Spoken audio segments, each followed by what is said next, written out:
one of these issues where, the crisis is already bad and, we need to do more. And then it's a new intense headwind or, thing that is pushing against the solution. So it is something we need to be really aware of. But climate change will threaten global food security and nutrition in a couple of ways. First, climate change pushes crop productivity down, which means higher food prices, and that can affect overall just calorie consumption, as well as the nutritional quality of diets as people shift to cheaper, less nutrient-rich foods. There's also research showing that rising carbon dioxide can actually reduce the nutritional value of key crops. So in the crop itself, reduce the amount of iron or zinc that is coming out of the crop when it's harvested. Hello, everyone, and welcome back to another episode of the Root of the Science podcast with your girl and with Annie. If you are new here, welcome. It's such a pleasure to have you here. And if you are a returning listener, thank you so much for coming back once again. Now, this episode that you're listening to is episode 2 of our Rooted in Health series, and we'll be talking to Neil Watkins, the Deputy Director of the Global Policy and Advocacy at the Bill and Melinda Gates Foundation. We will be discussing the 2024 Goalkeepers Report, which is titled The Race to Nourish a Warming World. We'll focus particularly on the global malnutrition crisis that is impacting over 2/3 of the world's children, which is about 400 million individuals. The episode will also cover the effects that climate change has on food systems, which potentially adds about 40 million cases of stunting and 28 million cases of wasting predicted by 2050. Now, in this episode, Neil will give us an overview so that we can really understand what these terms particularly mean in the context of malnutrition. Further, Neil will discuss the innovative solutions and some of the scientific breakthroughs that have been discovered to help solve this crisis. These are such as fortified staple foods, enhanced livestock breeds, and other things. Further, we will discuss some of the economic consequences that malnutrition has. Some people do not understand this, but this is a real issue, which causes an estimated $3 trillion in loss of productivity each year. And this really underscores the urgent need for international cooperation and increased investment in effective nutrition programs. So when you listen to this episode, you'll hear some actionable insights and strategies that individuals, organizations, and governments can, implement to combat malnutrition and secure a healthier future for children. Tune in for all of this and so much more. Let's go. Hello, Neil. Welcome to the show. It's such a pleasure to have you on today. Hi, Anne. It's great to be with you today. Thanks for having me. I am so excited. We're going to have such a great conversation regarding the Goalkeepers Report that will be released by the time that our listeners are going to listen to this.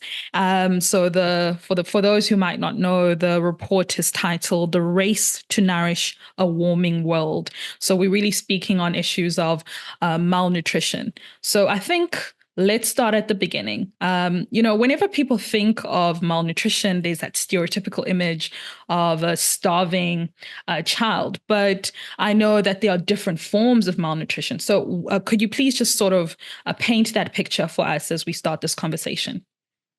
Yeah, of course. Well, malnutrition, fundamentally, malnutrition is what happens when your body does not get enough of the right nutrients, either by having a poor diet, sometimes even by having an underlying disease associated with that. And there's different forms. There's overnutrition or obesity, but there's also undernutrition. Our foundation really focuses mostly on the undernutrition, but a lot of these cases coexist both together. Among undernutrition cases, there's two kind of technical terms that are used. One is called stunting. So stunting is when a child is basically shorter than they should be for their age. And then the other is wasting, which is a more serious condition, which you might see more in the news, which is where children are actually so malnourished that they may die without the right kind of treatment. So these are the basic types of malnutrition that are in the world today. Mm, great. So you mentioned that the foundation really focuses on the malnutrition such as stunting and wasting. So what are the specific impacts that these malnutrition forms actually has on children's health and development? Yeah. Well, first of all, just to put it in perspective, so in 2023, there were 148 million children who experienced stunting and 45 million children who experienced wasting.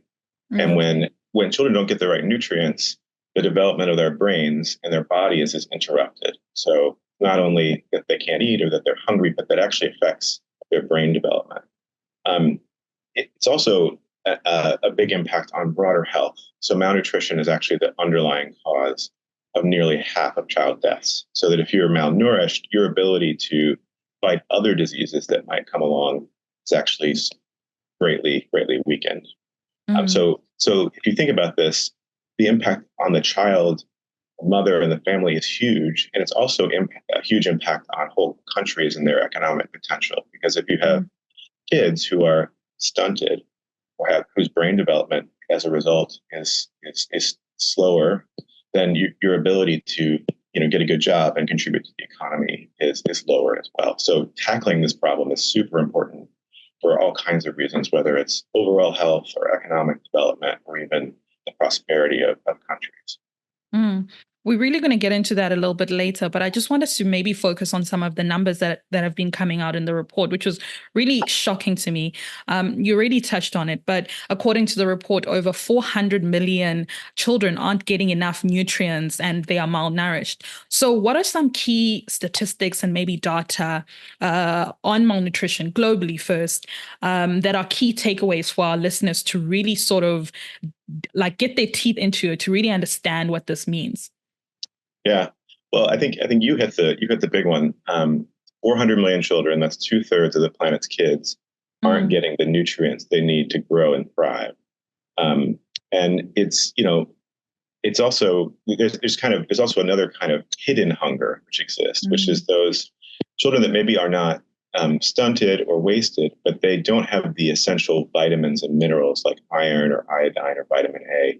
And that hidden hunger actually affects 30% of the world's population. So there's a lot of different forms of malnutrition, but the headline is we really need to tackle this problem. And we actually know a lot of the solutions to what we can do. The challenge is how do you kind of scale up the interest in the topic so that people focus on it, and then the political will as well to mobilize the resources to deal with it.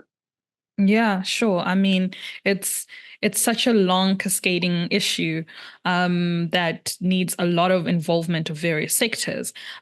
Previously, you already mentioned that the topic of malnutrition is something that actually affects the country's economy, and I don't think many people really understand that.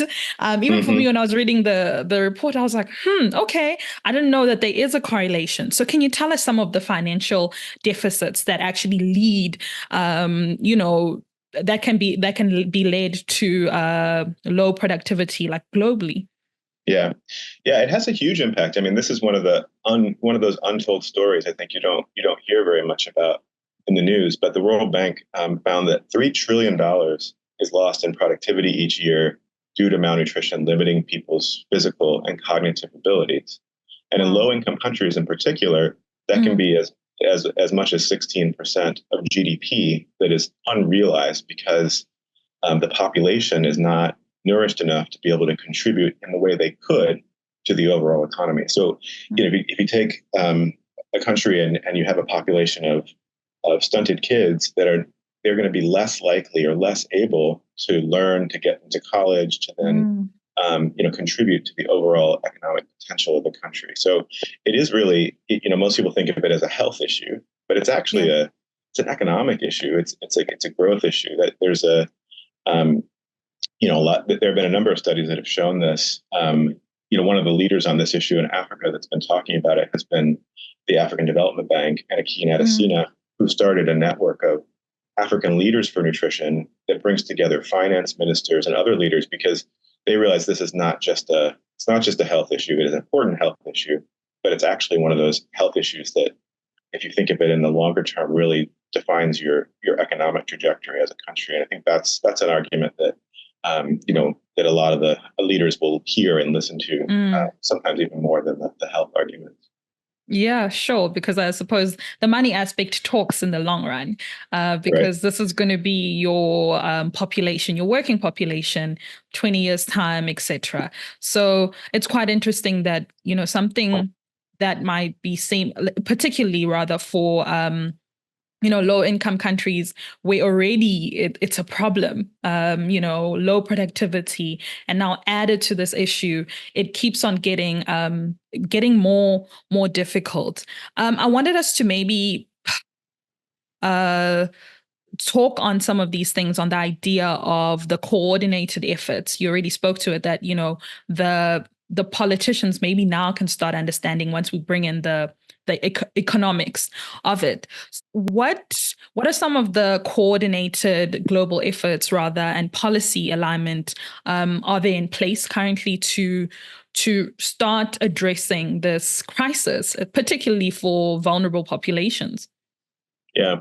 Well, first, I mean, the good news is that there's been a lot of research, and a lot of that done by African researchers in particular, on what works to address malnutrition. So there's a package of both health interventions, things like promoting exclusive breastfeeding, providing complementary foods at the right age and the right type for the mother, promoting fortification of staple foods so that populations can get essential nutrients.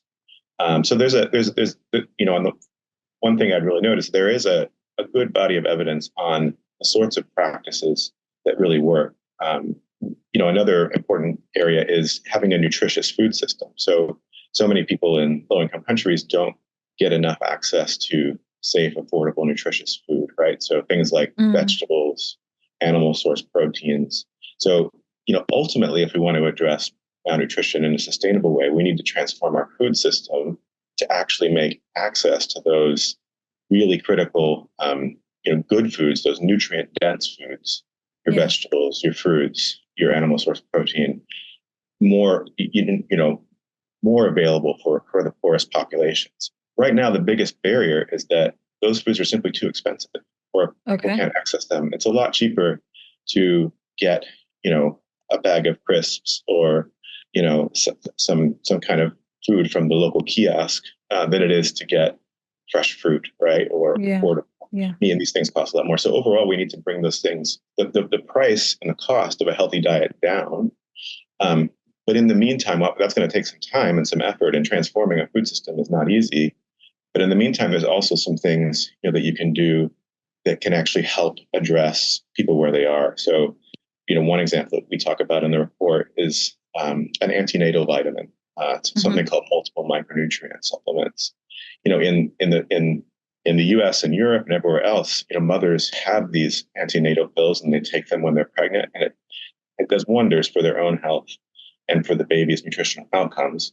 Most people in low and middle income countries don't have access to this. So this is a simple kind of solution that could actually save, we estimate, about 500,000 lives, and if it was scaled up in the right way. So what I'm excited about is that I think there are things that work, and there are also really strong and growing strong institutions. One that are sharing these practices. One group I'll talk about is the Scaling Up Nutrition movement, which works in more than 60 countries, more than 30 countries in Africa.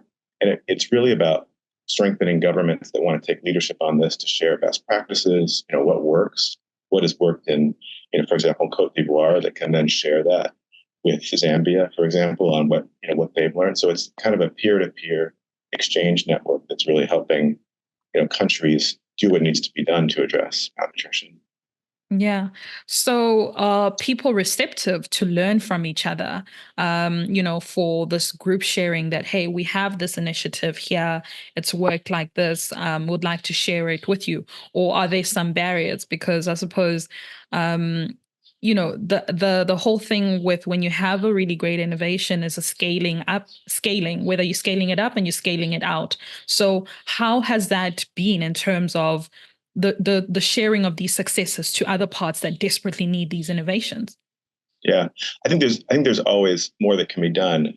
Like coming up actually in Kigali in late November, the Scaling Up Nutrition movement will bring together all of these governments and civil society and private sector working on nutrition to do just that, to actually share experiences, so that governments and others can learn what's worked and then test implementing them. So there are definitely platforms for doing this.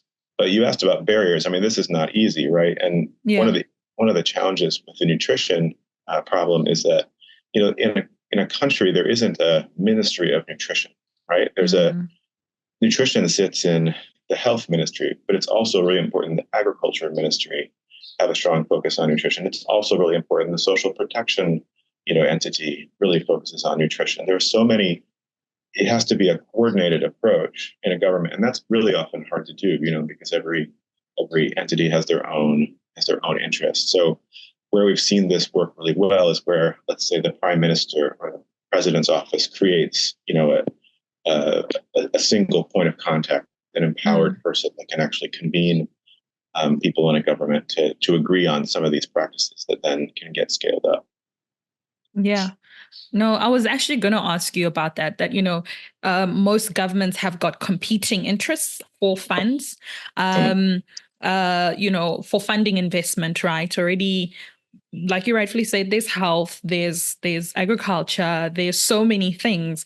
And because nutrition, as we are learning right now in this conversation, is not just a health issue, but it's an economic, it's an agriculture issue. It's quite interesting that I suppose there needs to be, I don't know if the word is streaming maybe, of understanding that this is an issue that needs collaboration. So apart from one of the schemes that you already mentioned, what other funding schemes are actually available to help with this issue? Because I think ultimately money does help, so that people can go out to these rural areas or vulnerable communities rather, and start implementing some of these innovations. Yeah, well, I just wanted to pick up on your point about sort of how hard it is for governments to, the incentives against collaboration. Though there are some really good exemplars of that. So one of the stories we tell in the report about these micronutrient, multiple micronutrient supplements, which are really critical for mothers during their pregnancy, so that they can get the range of nutrients they need, is the case of Rwanda, where Minister Nsanzimana, the health minister of Rwanda, has really been pushing and leading to help pregnant women in his country access these supplements. So the story there is it's a partnership with UNICEF, with the Ministry of Health, Rwandan Biomedical Center, and the minister really pushed to bring other stakeholders in. And they've already, with this new innovation, they've already reached 50,000 women. Wow, okay. It's an example of where if you can build that coalition and you can actually bring together different stakeholders, you can get some of these impacts. But your question about financing mechanisms and how do we actually raise money for this? There is a promising new financing mechanism called the Child Nutrition Fund, which is based in UNICEF, which is really trying to tackle these questions, and it's aiming to mobilize $2 billion by 2030. And if it did that, it could reach 350 million children and women with essential nutrition commodities, like the multiple micronutrient supplements and ready-to-use therapeutic foods, which are the treatment for the more severe forms of malnutrition. And one of the interesting things about this Child Nutrition Fund is that it's a match mechanism. So if a government puts in $1, let's say the government of Nigeria says, hey, we've got $20 million to invest in these commodities to reach the children and women, the Child Nutrition Fund will mobilize a $20 million contribution. So it's meant to be led by the government, but if they put in money, then the donor through the Child Nutrition Fund will complement that. And they've already used that match mechanism in 14 countries in Africa. The government of Ethiopia, Mauritania, Uganda, and Nigeria have all led in this issue. And I think it's going to be a growing fund that we're going to be drawing some attention to and trying to crowd in more resources when we have our Goalkeepers event in New York next week. That's really exciting and really promising that they are there are funding mechanisms available, and I like the idea that it's not just a funding agency that's just going to come in and help. It needs the buy-in of the local government to come in as well. So it seems like we have potentially the funding is there, the money is there, but another issue which the report really stresses is the climate issue. That with the projections rather of global warming, we still have this issue. So we touched earlier on the food systems, creating sustainable food systems. So how does then climate change come into this picture and affect the food systems, which really then therefore increases potentially the malnutrition rates? Yeah, it's a great question, and it's one of these issues where the crisis is already bad, and we need to do more, and then it's a new intense headwind or thing that is pushing against the solution. So it is something we need to be really aware of. But I mean, climate change will threaten global food security and nutrition in a couple of ways. First, climate change pushes crop productivity down, which means higher food prices, and that can affect overall just calorie consumption, as well as the nutritional quality of diets as people shift to cheaper, less nutrient-rich foods. There's also research showing that rising carbon dioxide can actually reduce the nutritional value of key crops. So in the crop itself, reduce the amount of iron or zinc that is coming out of the crop when it's harvested. And then the effects on women's and children's health are important too. For example, heat stress as it gets really hot for pregnant women means their babies are at higher risk of low birth weight, stillbirth, and preterm birth. So, this is another case for why we need to help women in pregnancy improve their nutritional status so that they can be more resilient against these impacts. And our report did some projections, some analysis, and found that an additional 40 million children would experience stunting, and an additional 28 million will suffer from wasting by 2050 due to climate change. So that's on top of what's already predicted. So it just goes to show we have to invest in health and malnutrition, but we also have to figure out how we mitigate and adapt to the warming climate. And fortunately, it's affecting especially parts of sub-Saharan Africa even more than other parts of the world, right? Because of the location, the importance that people have on relying on agriculture on the continent. So it's climate change is not some theoretical thing that might happen in 2050. It's actually people are feeling it, and it's affecting people right now. And I think that's a really important point to make. So we don't see it as just a distant crisis that might affect polar bears or ice, things like that. It's really a human crisis. It is, rightfully so. And I think the idea that this warming climate already affects the woman, the child, when even before they are born, they're already pulled back to issues that are really beyond their control. And the idea that, I don't know if many people understand that the idea that the nutrients drops because of the CO2 level. So it's a really big problem. So what are some solutions that maybe are spoken about in the report that are linking these two issues of malnutrition and climate change, so that maybe there might be some more hope for people out there? Yeah. I'll talk about a couple that I think are really encouraging. So one is a solution around improving dairy productivity for more milk and for better livelihoods. So I don't know about you, but my mom always told me, drink your milk. It's something our parents tell us, our family tells us, and Sure. they're right. They're right about that. It's a super nutrient rich food. It addresses a lot of the nutritional deficits that children face: calcium, it's got vitamins, protein, healthy fats. But producing enough of it, making sure it's affordable, and preventing it from spoiling is a huge challenge, especially in lower income countries. In the American Midwest or British countryside, you'll find, cows that will produce, just a tremendous amount of milk. They have high productivity. But in a country like Kenya, 80% of the dairy cows produce just 2 liters of milk per day. So one of the things that's exciting is some technologies that are being developed to increase the amount of milk these cows produce.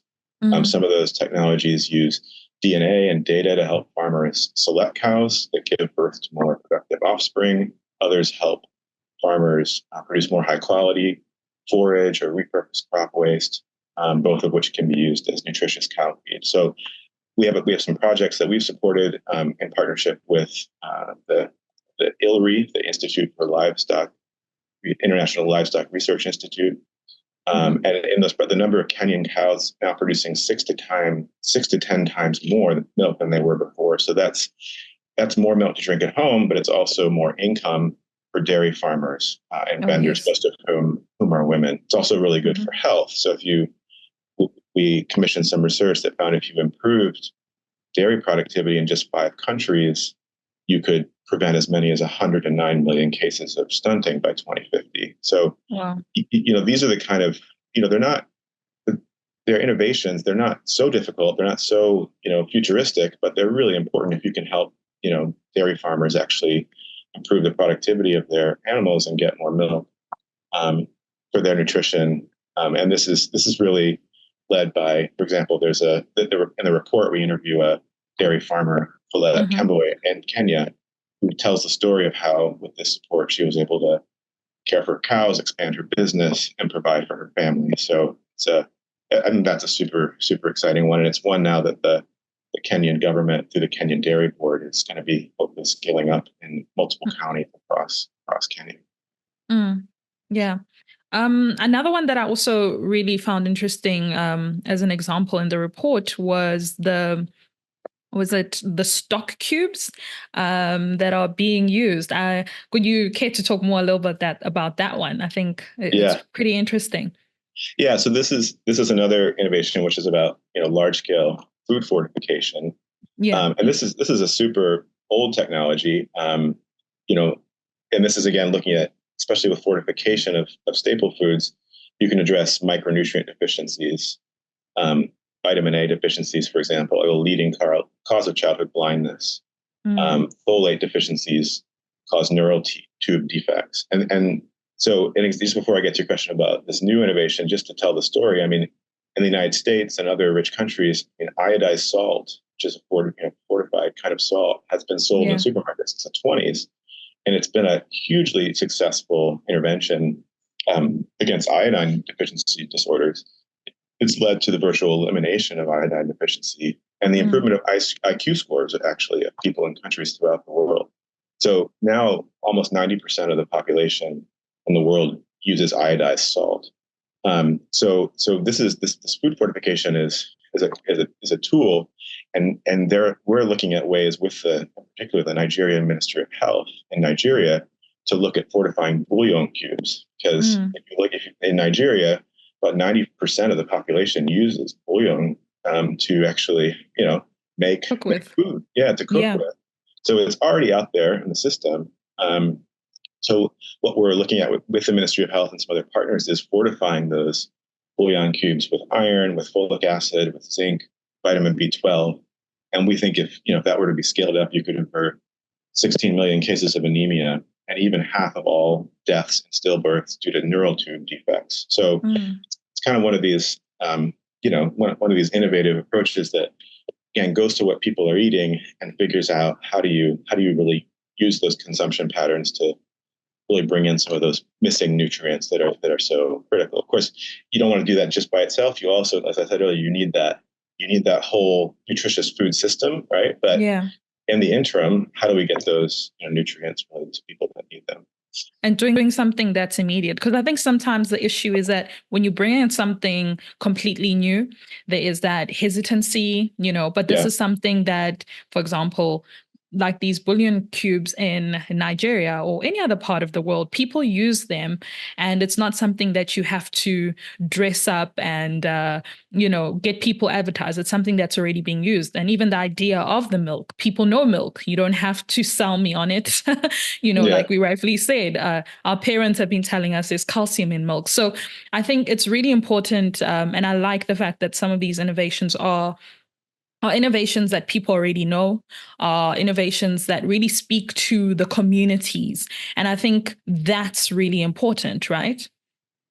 Yeah, absolutely. I mean, I think going to where people are and working with that's certainly our approach, is to figuring out, who are obviously with the government, to follow their requests and needs, but also then working with communities, with health clinics, with doctors that people trust in the case of medical products, or on the case of the dairy, like the extension workers and that people meet on the farm. Or I think it's how do we need to engage those communities with information about nutrition and what we know works, really, so that they have that access. And I'm really excited. I was just on the continent for the past 10 days at a number of different events, and I was just really, what gave me hope was the number of really impressive young African researchers, advocates, policy experts on these issues that are out there doing this work every day. I mean, I actually came back really exhausted, but just really hopeful that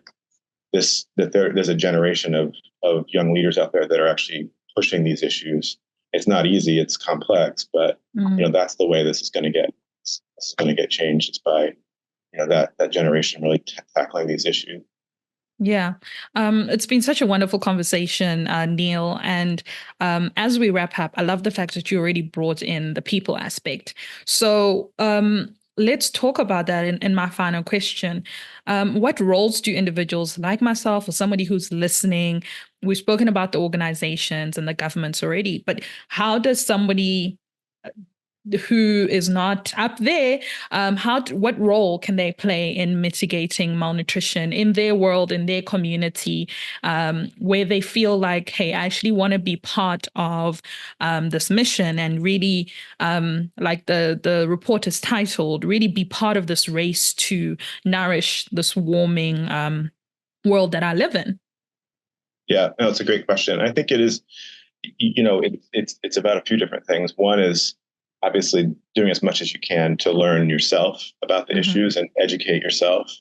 And then I think it's also really educating your who do you know, right? Sharing information, whether that's videos that that are coming from reputable sources, whether that's UNICEF or your local health ministry, or the Sun movement I talked about earlier, with family members, with peers, with colleagues, just to share the information about malnutrition and what can be done. I think it's also connecting with local organizations that are working on these issues. There's a lot of groups that are working on food security and malnutrition that can be a place to engage. And then it's also advocating, right? How do you if you have the ability to advocate with your government to make this an issue, to invest in some of these these innovations or these tools that we know work, that really works too. That's my day job, actually, is that's a policy advocate. And so I believe a lot in the power, and I've seen a lot the power of organized groups, making a clear case and saying, look, it's a scandal that we're not investing enough in nutrition, and bringing that to whether that's your state or national government, or even on the global stage for those that are, advocating in these global fora, to make the case that even rich countries need to spend a lot more as well on aid to important things like this, especially for countries where it is still they need that kind of support. So things like the Child Nutrition Fund, even the Global Fund against tuberculosis and malaria, Gavi, sort of these important global funds that then can help match the contributions that countries are making to these issues. Yeah, lovely. Thank you so much for that. And I hope the people who are listening, were informed and they learned a lot about a very pertinent issue that not only affects health, but affects everyone. It's been such a pleasure, Neil. Thank you so much for sharing insights on the report. I really, really appreciate you taking the time to chat with me. Yeah, thanks so much, Anne. It was really, really great to talk with you too. Thanks for all the great work you do with this show. Thank you. And to everybody else who's tuned in, thank you for listening to another episode of the Root of the Science podcast with your girl, Anne with an E. Until next time, goodbye.